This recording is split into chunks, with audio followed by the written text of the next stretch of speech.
Tyron and Dralcoid transported to the surface. They touched ground on a bent rock pathway that led to Lucifer's shack. Smoke billowed from its mortar granite chimney. The yard was blanketed with singed sand and was neatly raked, like a Zen garden, perhaps designed by Lucifer himself.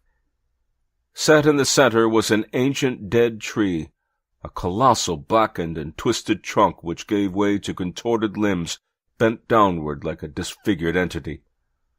The air was dense, cold, and stagnant. Lucifer had free rein over this sphere, the same as other prisoners.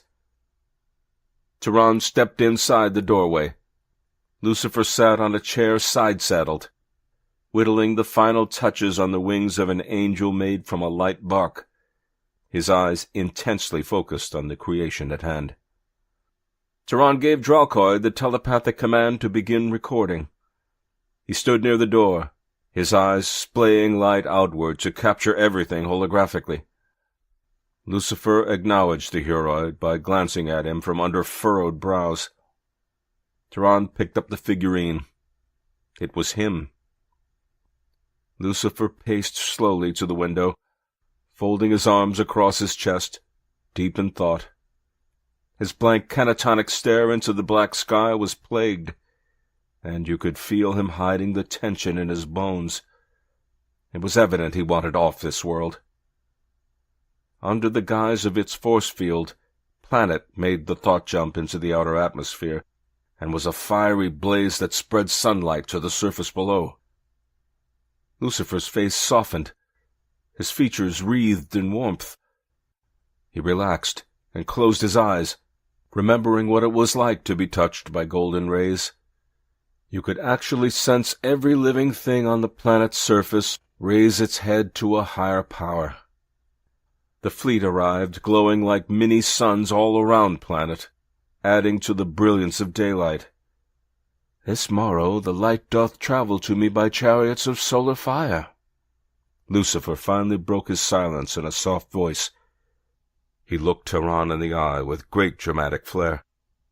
"Thou hast neglected me in this God-forsaken place." He uncrossed his arms and walked back to the table, gesturing to the chair next to him. "Prithee, sit." His smile broadened as they sat in tandem. "Dost thou have my medicine?" Lucifer picked up a stained pottery tankard of red wine, leaning in for a closer scan of Tyron's face. "Wilt thou drink the blood with me, brother?"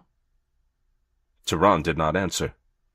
"Truly, thou dost refuse to drink the blood of our father, who doth wield the heavens and doth rule the female globes beneath him?" It was not easy to tell if he was being blasphemous or reverent. "It be many years over the light hath passed through my shadow," he said matter-of-factly, as he began to pour the wine. To his surprise, the wine that had been as red as blood was now clear, divine water, feminine water.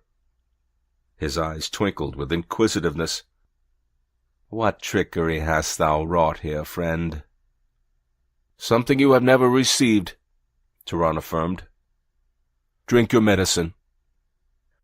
The dry wood popped loudly in the fire, like the firing of a weapon.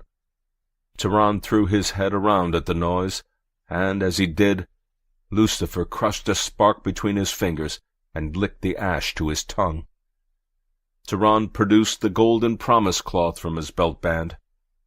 He held up the glittering cellophane, looking through it into Lucifer's eyes. Tyron knew doing this, whatever Lucifer would say next would be absolute truth.